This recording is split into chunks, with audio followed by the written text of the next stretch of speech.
morning. Welcome to Radio Maria Ireland. Father in with you here for our Chatechesis show. Wave and shout out to everybody on Facebook and YouTube as well. Just gone live here on video as well. So thanks for your company today. Always good to be able to share this little moment with you each day and to grow together in faith and in charity, and also I hope in formation in our faith in that too. So if you have any questions, any thoughts, any reactions indeed to any of our conversations at this show actually, or any other show throughout the day, please feel free to bring them into us here. Thanks, Dave. He's providing me a few sheets here. Looks very professional on camera. You see that on TV sometimes. Pages appear kind of from the side and looks very dramatic. So highly professional, I'm sure. So if you have any questions, queries, do please send them in to us. We always love to hear from you as part of the conversation here and keeping the flow going all the time. We can grow in formation together, and I learn too, indeed, from exploring all these issues. St. Margaret of Scotland today. She died in the year 1093, so that's well over 1,000 years ago now. Born in Hungary of Anglo-Saxon and Hungarian parents, when William of Normandy conquered England, she found refuge with King Malcolm III of Scotland, and they were married in 1070 and had 8 children. So Hungary, some fabulous roots of deep Catholic faith there in Hungary. Wonderful. In fact, to this day, in fact, in recent times, there have been great incentives from the Hungarian government to promote a culture of life and having of children, you know, for mothers to stay home and rare families. Interesting.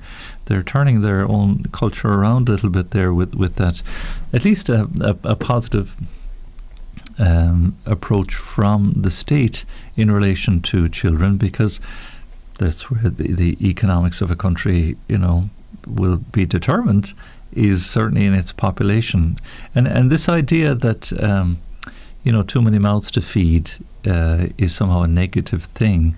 What it fails to bring into that equation, that formula, that sort of rather limited view, is that, you know, many more mouths to feed or more people on the planet means more intelligence and more brains, and we have plenty of resources in that way to overcome what others might determine as you know, an excessive population.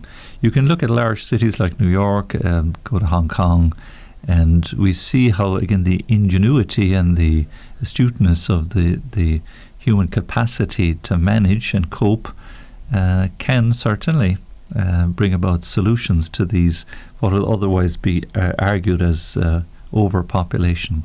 It's a bit of a myth, really, that whole argument, that whole thing. And where the problem lies, of course, this is why there's all these global meetings and so on, is in the abuse of the world's resources, the proper use of it. I mean, this is where maybe today's gospel might step in and give a sense of proportion likewise. That, you know, the man who had the 10 talents and 10 pounds, whatever, and made good use of them, brought back a return for his 10 pounds, but the guy who buried it and didn't make good use of his talent failed to produce any fruit. So that's really where the answer to all these things lies, not the fact of a possible overpopulation, but the fact that we need these resources. I mean, the human person is the greatest economic resource, if you want, a resource in the world, and the world has been given to us for our use. So this is a side of the question that doesn't always get addressed fairly or properly, I would suggest, and it needs to be factored in. We do have the material resources. The question really all the time is, how do we use them? And do we use them justly and share them equitably? Or are there a limited number of people who accumulate vast amounts of wealth? It's kind of crazy. There was coming across, I don't know, I can't remember the chap's name, but a young billionaire who was investing in Bitcoin or something. The whole thing, and he was a billionaire, and the whole thing wiped out overnight. And you're scratching your head thinking, like, oh, what is all of this? And why can we not use these resources and direct them to better ends or wholesome ends? And that's what justice demands, in fact, and charity also demands that too. It's quite the challenge. So anyway, that took me away a little bit from Hungary and Scotland and St. Margaret of Scotland, except that indeed it'll be interesting to observe Hungary's very pro-life approach to things. Let's come back in a generation and see, how encouraging life in family, what effect it has. And I'm quite certain it'll have a most positive effect on the country. So very interesting.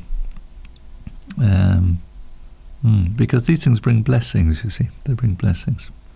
Anyway, things weren't so great in Hungary back in 1070, and these international liaisons between monarchs and so on was a good way of exercising diplomacy and again international support, I suppose, back in the turn of the last millennium. Things are a little different today, of course. At any rate, Queen Margaret, St. Margaret of Scotland, she reformed the royal court, founded monasteries, and supported major reforms of church life. So did wonderful work politically and obviously religiously in the country. Of course, the Reformation changed everything utterly in Scotland. She died in Edinburgh on the 16th of November 1093 and is remembered for the happiness of her marriage, for her devotion to prayer and learning, and especially for her generosity to the poor. Again, this is the mark of all the saints, their generosity, their giving themselves away. St. Gertrude now is another interesting saint optional today, the year 1301. She is said to have died, born in Eisleben in Thuringia. As a girl, she was educated by the Benedictine nuns and was particularly talented at literature and philosophy. She turned to God and became a religious herself, devoted to the mystery of the Incarnation, in particular to the Sacred Heart of Jesus and to the Most Holy Eucharist. She was the recipient of many mystical experiences, and her spiritual writings had great influence in later centuries and indirectly contributed to the establishment of the Feast of the Sacred Heart. St. Gertrude, there we are, year 1301. She's some centuries really before St. Margaret Mary Alacoque. Interesting, beautiful image of her there. Her writings again, literature and philosophy, contributing to the church. I don't remember studying St. Gertrude now as part of my own little bit of philosophy. Mind you, it didn't go that deep and wide. But these great saints, again, great figures for us to remind us of our place today, to play our part and again use the talents we have been given well to bear fruit and to produce for the Lord, by the Lord's grace, of course, and by His mercy, and not to be found wanting in all of these things. Now, let me see, there was some nice little one or two feedbacks here, if I can feedback texts yesterday, just to carry on our conversation a little bit too. Marie was in touch, says, thanks to Father Eamonn for in conversation with us listeners about the practice of reverence of the Most Blessed Sacrament. We have had this very concern by lay ministers in our parish church. So you're welcome, Marie, and or Mary, because it's a very important conversation, a little bit of a delicate one. I've found myself kind of treading on toes a little bit, trying to make the adjustments, make the reforms. This is why when it comes to these great saints who make reforms in the church, I wonder how on earth did they do it? Well, they obviously didn't do it without upsetting people. And my approach has always been to say, look, I'm not trying to impose what I think should be done. It's not about me and my will and what I decide. This is what the church asks of us to do. Here's what the church sets up as the proper approach to these things. And at the heart of all these matters, these questions of the real presence of Christ in the Holy Eucharist, is reverence. And like I say, we cannot exaggerate reverence towards the Blessed Sacrament. We cannot overstate even the reverence due to Christ in His real presence in the Most Holy Eucharist. It cannot be overstated. This is why we say at communion time, Lord, I am not worthy that you should enter under my roof. We are not worthy. And it's when the bishop is presiding in his own diocese at Mass, he speaks of himself in the Eucharistic prayer, and for me, your unworthy servant.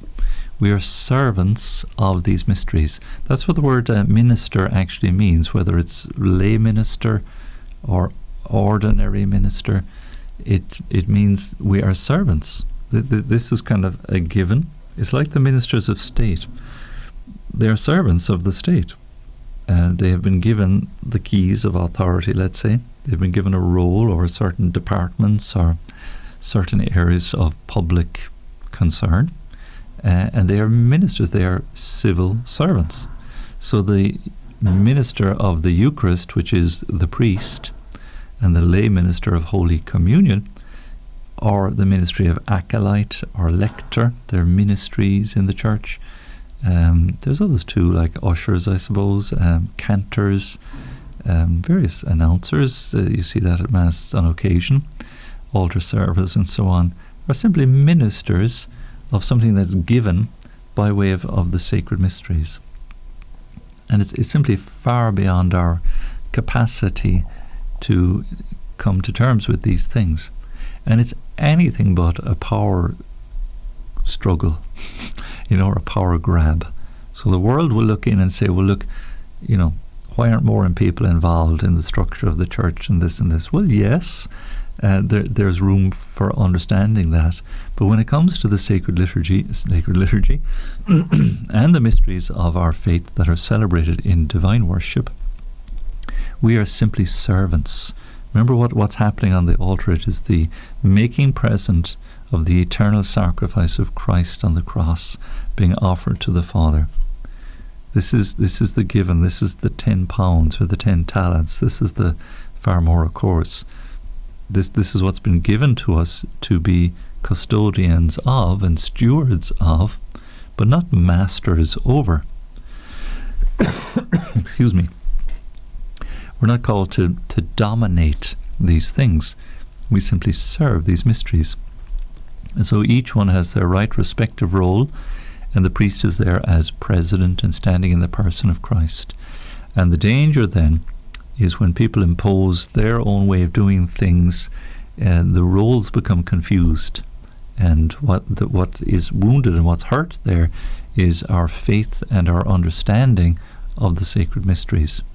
Not that we can ever fully understand them, but if we begin to undermine these things, we actually undermine faith, and it's a very grievous thing to undermine people's faith, to weaken their faith. The Lord speaks of that in relation to children, too better than a millstone be put around your neck and cast in the sea than lead one of these astray, my little ones. So it's so important and so necessary to try to get these things try to approach the sacred mysteries with the due deference and sacredness that they demand. And this is why I have great sympathy for those who adhere to the traditional form of the Mass, because it's precisely, I'm completely with them in that sense, that this is precisely what they're seeking to do, is to recover some of that lost reverence that we see as a result of abuses, it's the only thing to call them, or just aberrations, or drifting away from the correct exercise of liturgical norms and practices towards a practice that is objectively, at least, irreverent. It's not to point the finger and accuse anyone. As I say, it's often a case of having the right formation to know how to behave properly and what to do, and all of these little practical things. And there's 1,001 things that do need to be corrected constantly. I mentioned yesterday just one or two. For instance, the lay person going to the tabernacle. It may be the case that the priest is so infirm that he's simply incapacitated, so that he cannot do that function, and I should think it can be delegated in that way.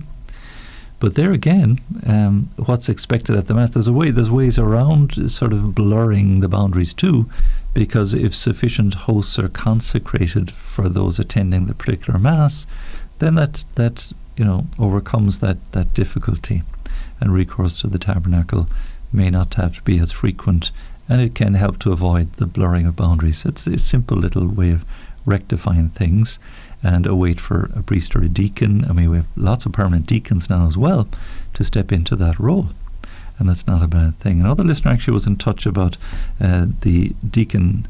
The listener was attending a mass, and the deacon was the one who administered Holy Communion to the group of 40 or so, and there were 2 priests present as well, and the deacon then was exercising his ministry in purifying the sacred vessels too, while the 2 priests, it seems, remained inactive, apparently. Well, I might kind of seek to address that, because the deacon, as an ordained minister, again is an ordinary minister of Holy Communion, and is well within his rights and his duty and his function as deacon to administer the Blessed Sacrament to the faithful, as indeed he is often given the task, and perhaps primarily given the task, to purify the sacred vessels afterwards. That's a normal function for a deacon. It should never be the case that a lay person purifies the sacred vessels. It's always an ordained minister, just as indeed a recourse to the tabernacle, the ordained minister is the one who has been given the keys, so to speak, through his ministry, and he is the one who goes into the Holy of Holies, if you think of it in that way in the Old Testament, and that's the correct and rightful role then in that case. Anything else would begin to sort of blur the boundaries, and if you keep blurring those boundaries, then anyone is qualified. What is it except just an exercise of, it's you can reduce it to just the physical nature of it. But what's going on here is something far greater, far beyond the physical realm. If it's just putting something back in a cupboard, well, anyone can do that. And this is the very danger that we're seeking to avoid, that it is Christ in his real presence in the Holy Eucharist, and it demands great reverence and great respect, great cleanliness, for instance, of all the altar linens. It's beautiful, and there's a veil like that in the tabernacle too, the sanctuary lamp, the way things are lit, the layout indeed, and that the Blessed Sacrament and the tabernacle are given due prominence and due reverence, all of these things. And you wonder whether or not, again, moving the tabernacle to the side of the church, I can understand the liturgical reasons for doing that and keeping the altar as a central place of focus for the Holy Mass. But some of our older churches were never designed for the separation of the two, and it does look a bit awkward in some churches where they've separated the two. Again, I don't know, it's not... Again, it's at the discretion, I feel like, of the local bishop to decide how that should. But the question that remains, or that needs to be asked, is the Lord in the tabernacle receiving the reverence and respect in his real presence that he ought to? And again, we might end up at odds with each other. But as long as we can hold fast, I'd say, to the fundamental idea of absolute respect and dignity for all those things associated with the Lord and the Blessed Sacrament. There are quite a number of other areas that I've noticed and need to be addressed and need to be spoken about, and I'm a bit slow and hesitant, as you can maybe tell, to address things head on or square on. But I've seen various practices in different places that I find a little difficult. Not so much of late now, but I've had a number of parishes, because I've been all over the country, as you know, promoting. And when, for instance, when a person comes up in Holy Communion with a pyx in their hand, the pyx is the small little round golden or brass container for the Blessed Sacrament, and they come forward with the pyx in their hand to receive a host to bring to somebody in Holy Communion. That's actually incorrect, that way of approaching custody of the Blessed Sacrament on the one hand, and of bearing it to someone who is sick. So if you kind of put yourself in my shoes as a visiting priest, say somebody comes up with a pyx, I have no idea who that person is. I have no idea who they're bringing the Blessed Sacrament to. I have to take it in good faith that they are authorized to do so, and that they will do so in the proper way. But here's what the Church instructs and guides in relation to bringing communion to the sick, is that the Blessed Sacrament is taken from the altar, the place of sacrifice, directly from there, directly to the person who is ill and receiving the Lord. And I wonder if that instruction is coming through. So it's not correct to arrive up with a pyx in hand to simply take away the Blessed Sacrament. What the rubrics help us understand is that host should be consecrated on the altar during Holy Mass, and the lay minister of Holy Communion comes forward after communion and is then commissioned. And I've seen it done very beautifully in other churches. I've done it myself, where a prayer is said over the lay minister, and the pyx is handed to them there and then at the altar, and then they immediately leave the church, get in their car or walk down the street or wherever they're going, and bring the Blessed Sacrament immediately to the person who's ill. Otherwise, you see what's likely to happen, or what could happen, if a person comes up simply with a pyx in their hand. Again, I have no way of identifying them or knowing that they're authentic. I have to again exercise charity and assume that all is well. What can I do? I can't examine somebody there and then and figure things out. How do I manage? I can have a word with the priest afterwards and say, look, is that okay? But the correct way would be, again, that they receive the Blessed Sacrament from the altar. Because again, if they receive just in a pyx and they walk back there, they've got the Blessed Sacrament in their possession, in a handbag or in their pocket, or maybe in a pouch or on their neck, which would be, to me, the most appropriate way to carry the Blessed Sacrament. And they're there in their pew. They might be meeting and chatting with people afterwards. They might go to the post office or the bank or do a bit of shopping, or who knows what. Maybe not. But again, is Jesus and the Blessed Sacrament being cared for and respected, and is the exercise of the ministry that has been granted to them being exercised in the way that it ought to be? Again, there's a question mark there, and so that certainly needs to be addressed in some of the parishes I've been in where that takes place. And I've mentioned to priests, and again, it's a little bit difficult because I don't want to, it's not about upsetting anybody, but it's all back to that respect due to the Lord. And there's a litany of other particular, maybe you have come across some yourself. I don't know if there's one or two that might be troubling you, if you want me to just chat about it a bit more. But come back all the time to that central principle of the reverence and custody of the Blessed Sacrament, as we are ministers, servants of this awesome mystery. We don't have authority over it. It's not a power that we wield. And anything that undermines reverence for Christ and the Blessed Sacrament, we have to lament, we have to correct in whatever way possible, gently, again, without finding fault, without criticizing. More often than not, it's due to the want of correct formation and correct understanding. And we priests have an enormous obligation in that regard. So be very gentle, be very charitable about it always, but certainly seek out correction where it is necessary, and fuller understanding as well. So thanks for bringing up those reactions and correct questions. And again, the deacon is an ordinary minister, but in no way can the deacon replace the priest when it comes to celebrating the Holy Mass. He has his role, and it's very important, but the priest again has primacy, again not out of superiority, simply on account of his office and his duty, his munus as they say in Latin. It's his duty to perform the sacred ministries, and not just, as that listener is suggesting, kind of taking a back seat, is not, and just letting somebody else. That doesn't look, that how can that be right? The priest has to preside over the sacred liturgy and must do so appropriately. So I hope that helps a little bit. Again, just to explore that whole area. We can come back to it again. Like I say, I know of a litany of other things that I could refer to as well.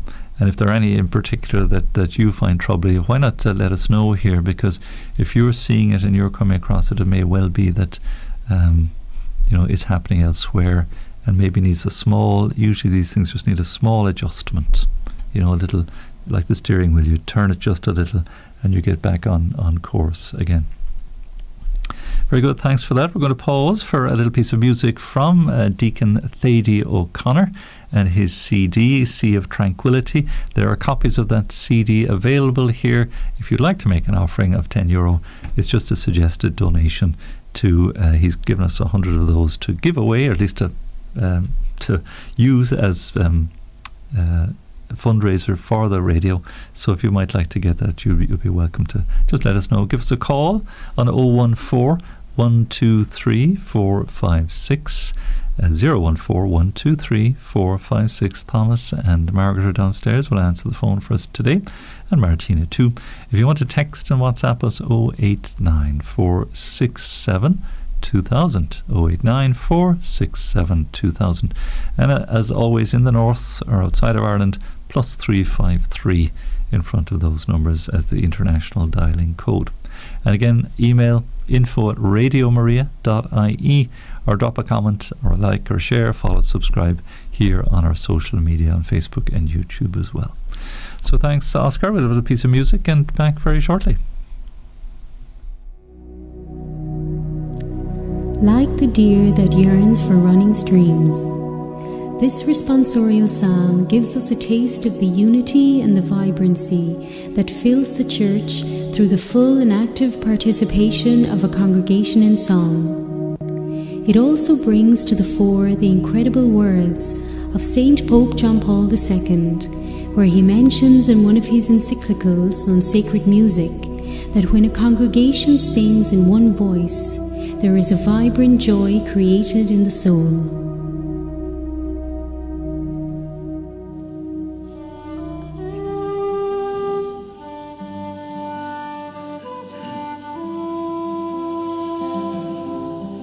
Like the deer that yearns for running streams, so my soul is yearning for you, my God. Like the deer that yearns for running streams, so my soul is yearning for you, my God. My soul is thirsting for God, the God of my life. When can I enter and see the face of God? Like the deer that yearns for running streams, so my soul is yearning for you, my God. O send forth your light and your truth, let these be my guide. Let them bring me to your holy mountain, to the place where you dwell. Like the deer that yearns for running streams, so my soul is yearning for you, my God. And I will come to the altar of God, the God of my joy. My Redeemer, I will thank you on the harp. O God, my God. Like the deer that yearns for running streams, so my soul is yearning for you, my God.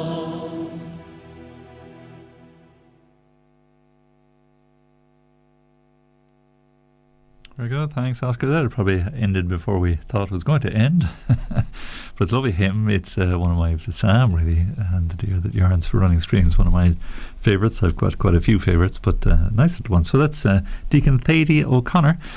Excuse me.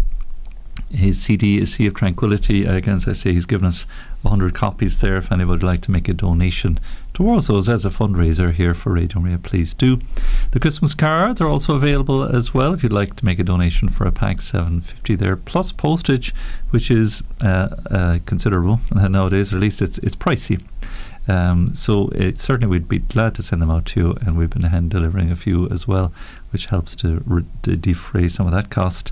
So do please let us know. Please God, the calendars will be out on time. It's getting close to the wire now. We're getting moving on them certainly, and your name is in our list certainly, and if not, please let us know, get in touch with us, and we'll gladly add you to that list if we have not already got your details. Don't forget the Scripture Conference this Saturday afternoon between 2 and 5, and some lovely speakers there coming on to join with us. Sister Katrina Kavanagh and Father John McCarthy, my own brother, there is coming on too, as indeed one or two other Scripture scholars. Let me see if I can get the names. Father Terence Crotty, Dominican, will be on with us as well, and there's one other speaker too, so it should be interesting to listen in. There'll be available as podcasts afterwards. Yes, Brian O'Driscoll from the online catechetical mission there, paving the way home. So do have a listen in for our Scripture Conference this coming Saturday, and watch out for the podcasts on that as well. Just another text in there and a listener question, because it's been in the news a little bit lately. What the church's teaching or standpoint would be on surrogacy. And that's a very interesting and fraught moral question too. Surrogacy being the idea of employing and paying a woman elsewhere. I think it's not permitted in this country, but elsewhere, to bring to term a child conceived elsewhere. It's just loaded with all kinds of moral implications and difficulties, and in no way could the church approve such practice, simply because of it can bring it pair right back down to the dignity of the human person, and the right of the child in particular, and the unborn child. Not to mention this exploitation is what it really is. Of women who might be desperate for financial support, as it were, renting out their wombs.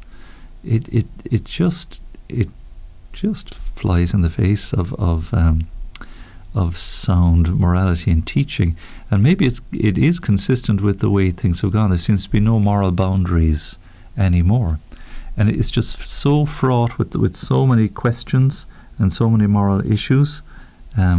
And it kind of seems on the face of it, a compassionate thing to do, and this is the basis on which these things are put forward to us.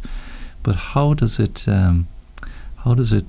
again square with the sanctity of human life and the dignity of the child, if it is that in this process of seeking to bring to birth the child, that many other embryos are likely to be lost, or are often lost too, in trying to create life, as it were, outside the womb. And it's a highly questionable practice from the health point of the woman, indeed, too, in these things, when you go into it and study it a little further. And then the question of the mother with the child. I had heard that in the Ukraine, on account of the war, a number of surrogate mothers were left with the baby, whatever the problems that arose out of the situation in uniting the baby with those who had kind of ordered it. That's a question. Does it turn a baby then into a kind of commodity? It's like ordering things online, and it's just so fraught. And for the child themselves, who ends up being their mother and their father? It gets so it's just so fraught with sort of stretching moral boundaries just beyond breaking point, and the dignity of the child then. it just leaves too many question marks altogether, and cannot in any way be conceived to be a worthy and dignified way, with due respect both to the child and to a child's natural parents. And yet technology and science has brought us to this possibility and this capability. It's fraught with far too many difficulties, and as far as I understand, it has been banned in some countries. Again, they see, and they're only just some of the questions that come to my mind immediately, and it demands maybe a deeper discussion and somebody who's better versed in all of the moral conundrums that accompany that. But when it comes to the dignity of the child, and isn't it so sad then, on the one hand, that you have this great yearning, which is again not it's a worthy thing to yearn, to want to have a child and conceive a child, and yet on the other hand we have laws which encourage the destruction of unborn children, and we're left wondering, what kind of society are we trying to support here? On the one hand, we're longing to bring a child to birth. On the other hand, we're destroying them. What is there something wrong with this picture somewhere? How can these things be? So it's a sad situation. It's a difficult one morally to address, and it demands great compassion for those who are seeking to genuinely give birth to a child and who have difficulty. The technology is advancing too in that regard, in areas such as the natural procreative technology, neofertility it's also called, and they have had enormous success, even in the face of failed artificial intervention, in bringing children to couples, helping couples conceived, because the science has advanced enormously, and doing so very ethically, and without any of the crazy expense or the dangers to the health of the woman in particular, with some of these invasive and challenging procedures that would seek to bring a child to birth artificially, or sort of stimulated by science in some way. That again, there are ethical ways of doing this. There are ethical practices which are very much in keeping with the sanctity of life and the dignity of mother and father in the nature of their relationship together as well. But like I say, it is fraught. It's a kind of a cauldron of moral questions that would take a lot of time, a lot of patience to just unfold and unravel and to address carefully, and with the right authority and understanding, and keeping in mind again the good element of this question, which is that of the yearning to give birth to a child. There is help there, and very efficacious and ethical help for couples in that regard.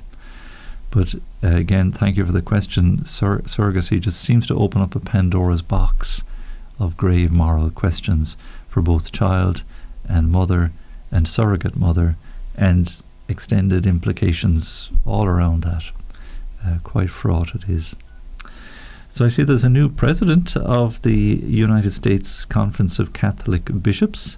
He's Archbishop Timothy Broglio, and interesting. He's again, in the US, they are good to be able to defend the faith, and this new Archbishop has said he's very happy to meet with those in political authority in order again to address the question of faith, but also the moral issues. And particularly, he said he's quite happy to meet with President Joe Biden, who is ostensibly Catholic, but whose position on moral issues is sharply at odds with church teaching. And so the Vatican News has published that statement there, that he said he's very happy to meet with him and any political leaders for that matter, to dialogue with them, and not seeing his role as primarily political, but to find and to dialogue by means of inserting the gospel into all aspects of life in our country. And that's addressing the tough moral issues indeed. So that's a good thing. And again, we've always advocated a spirit of dialogue here. We looked at Pope Francis as well, trying to engage in dialogue and conversation, so that together we can grow to understand and deepen our faith. And as we seek to do here, certainly on Radio Maria, bringing things to the light of the gospel, especially the difficult moral issues of our day. And the statement there references the likes of abortion, transgenderism, and same-sex relationships too. All of these things, the light of the gospel sheds on them is important to bring to the conversation and bring to the faithful, bring to all peoples, that they come into the light of the truth. And surrogacy and so many other, all of these questions of our day, very challenging and demand patient and gentle conversation, not condemnation, not vilification, not accusation, because these are souls that we wish to bring to the light of the truth always. And that can be a bit of a painful journey at times. It means that we need to challenge the errors of our day gently and with charity. I'm always advocating that. There's no point in clenching the fist and, getting out a stick to that. Again, that angry approach, it won't win. You see, you can win an argument, as Frank Duff says, but lose a soul. It's not about scoring points. It's about journeying with people, seeing what their understanding is, and drawing them back to the light of the gospel and the truth in all of these questions, without anything in the way of condemnation or anything in the way of accusation. Far better to go so gently with these things. Anyway, I've touched in on a few delicate issues there this morning. I hope the conversation is some way helpful for you. Again, do interact and do share, and let's grow together in all of these questions of faith and morality. So thanks very much for your company today. Thanks to Oscar on the mixing desk for us too, looking after things, one of our Spanish interns with us for a little while. So good to have the company and expertise of some extra support there. So it's just coming up to 12 o'clock. We'll pause for our Angelus and midday prayer.